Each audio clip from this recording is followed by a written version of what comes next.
किसान आंदोलन का आज 38वां दिन है। प्रदर्शनकारी किसान देश की राजधानी दिल्ली की सीमाओं पर जमे हुए हैं।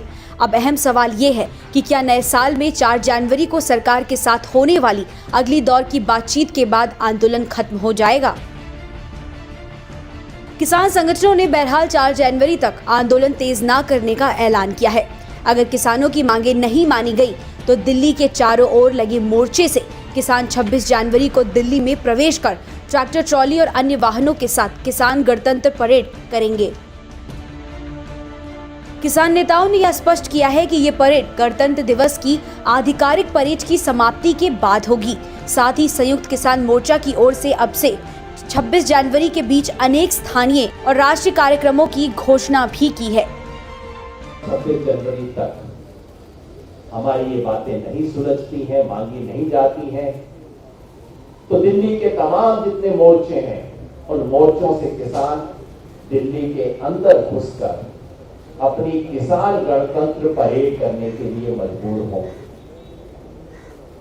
हम दिल्ली के आसपास के तमाम किसानों से आग्रह करते हैं कि तैयारी कर लीजिए, अपने अपने ट्रैक्टर तैयार कर लीजिए, सब दिल्ली पहुंचे। देश के जिस किसान परिवार के लिए संभव है सबसे अनुरोध करते हैं, एक एक मेंबर आप अपना यहाँ पे भेजिए।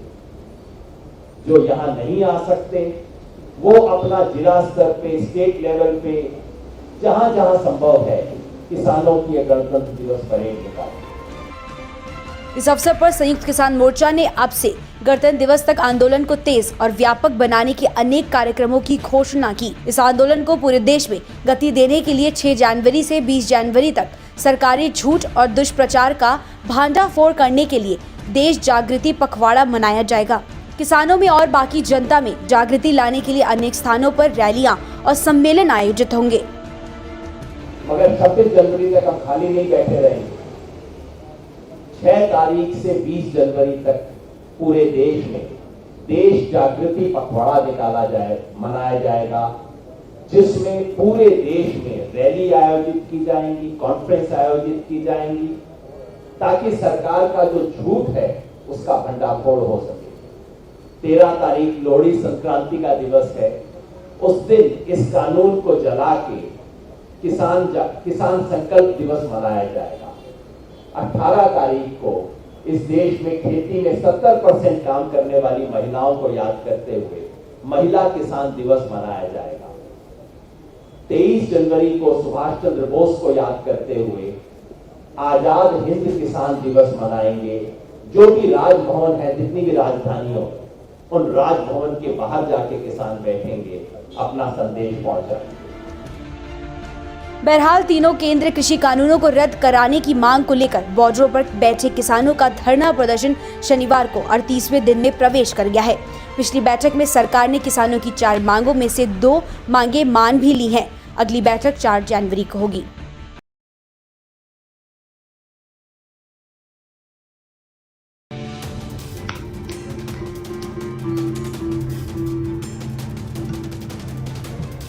प्रधानमंत्री नरेंद्र मोदी ने वर्ष 2021 के दूसरे दिन शनिवार को ओडिशा के संबलपुर में भारतीय प्रबंधन संस्थान के स्थायी कैंपस की आधारशिला रखते हुए कहा कि आज के स्टार्टअप्स कल के मल्टीनेशनल्स हैं। प्रधानमंत्री मोदी ने इस दशक और सदी को भारत में नए मल्टीनेशनल्स के निर्माण का बताया। IIM संबलपुर का परमानेंट कैंपस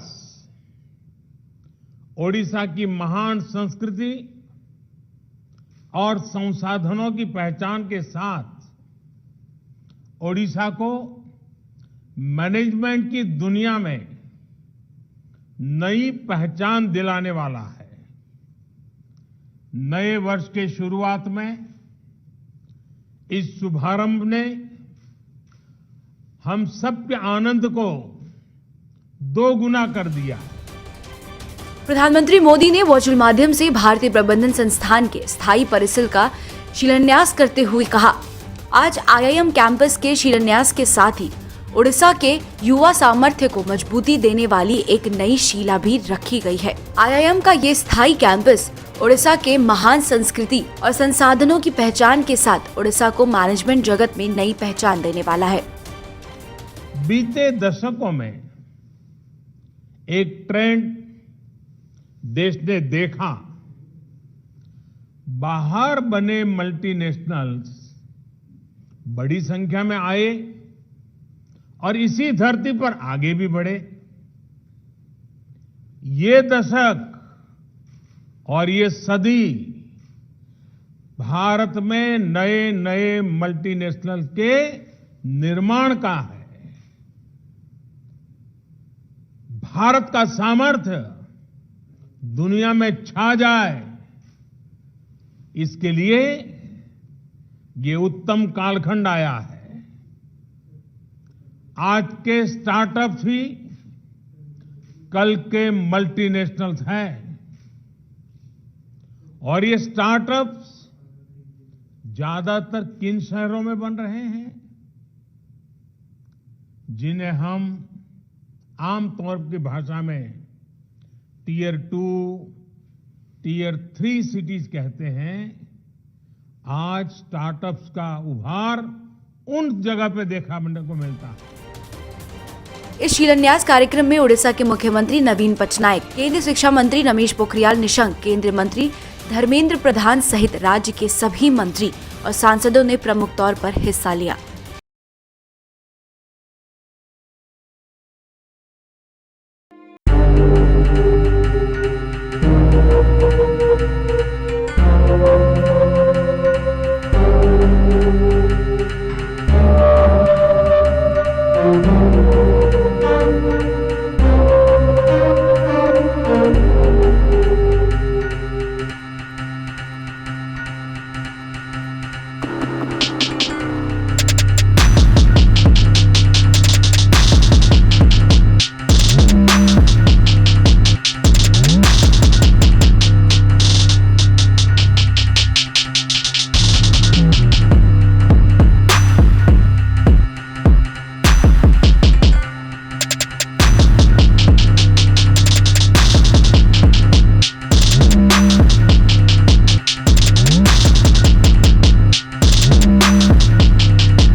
आज से केंद्र सरकार के आदेशानुसार कोविड-19 टीकाकरण अभियान का पूर्वाभ्यास सभी राज्यों और केंद्र शासित प्रदेशों में शुरू हो गया है। इसके लिए बड़े पैमाने पर तैयारियां की गई हैं। इस अभियान से सुनिश्चित किया जाएगा कि हम देशव्यापी टीकाकरण के लिए कितने तैयार हैं।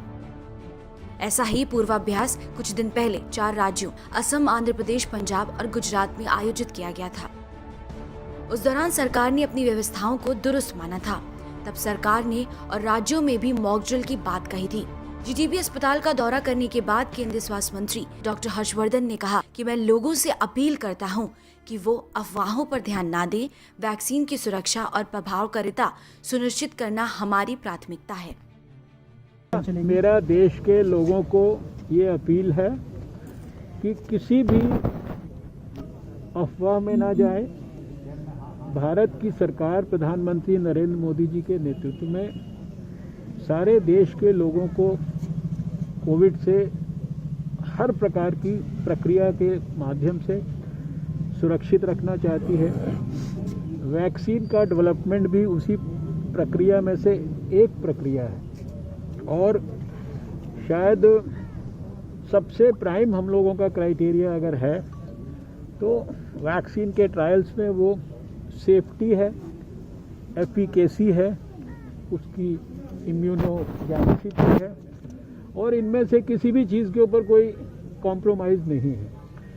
ये अनुभव पहले भी आया है। जब भी बड़े वैक्सीनेशन के प्रोग्राम्स हुए मैं देश वालों को याद दिलाना चाहता हूं कि पोलियो इम्यूनाइजेशन में भी बहुत सारी इस तरह की अफवाहों को फैलाया गया था, लेकिन धीरे धीरे देश के हर व्यक्ति को ये जो भी अफवाह से पीड़ित होने की संभावना थी, उनको रियलाइज़ हुआ कि भाई बच्चों को अगर अपंग और अपाहिज होने से बचाना है तो ये पोलियो की वैक्सीन लेना ज़रूरी है। और वैक्सीन सबने ली और उसके बाद भारत जो है आज दुनिया में WHO से सर्टिफाइड पोलियो फ्री नेशन है।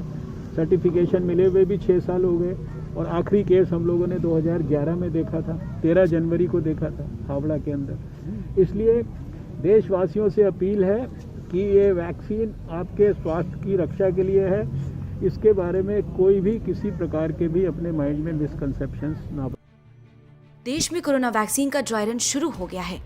देश भर के 116 जिलों में 259 सेंटरों पर वैक्सीन का ड्राई रन किया जा रहा है। ड्राई रन के दौरान असली वैक्सीन की जगह किसी दूसरी दवा या खाली शीशियों को ठीक उसी तरह से ट्रांसपोर्ट करना होगा जैसे वैक्सीन को किया जाना है। फिर उन दूसरी वैक्सीन या खाली शीशियों को अस्पतालों में वैसे ही कोल्ड स्टोर में रखा जाएगा जैसे असली वैक्सीन को किया जाना है। वैक्सीन के ट्रांसपोर्टेशन से लेकर वैक्सीन लगाए जाने तक की सूचना को ऑनलाइन दर्ज करने के सिस्टम को परखा जाएगा।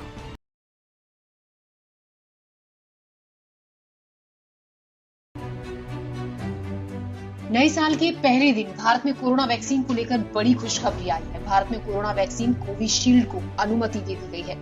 भारत में जल्द ही कोरोना टीकाकरण अभियान शुरू किया जा सकता है। इस सब के बाद भी कोविशील्ड वैक्सीन को ड्रग कंट्रोलर ऑफ इंडिया से आखिरी मंजूरी मिलना बाकी है। ऑक्सफोर्ड एस्ट्राजेनेका की वैक्सीन को भारत में सीरम इंस्टीट्यूट ऑफ इंडिया तैयार कर रहा है। वहीं इन सब के बीच दिल्ली में पहला कोविड वैक्सीनेशन सेंटर तैयार हो गया है। इस वैक्सीनेशन सेंटर को 3 हिस्सों में बांटा गया है। यहाँ वैक्सीन के लिए कोल्ड स्टोरेज की व्यवस्था की गई है। वैक्सीन के बाद वैक्सीन लेने वालों को आधा घंटा ऑब्जर्वेशन में रहना होगा। अगले 1 से 2 हफ्ते में वैक्सीनेशन शुरू हो जाएगा।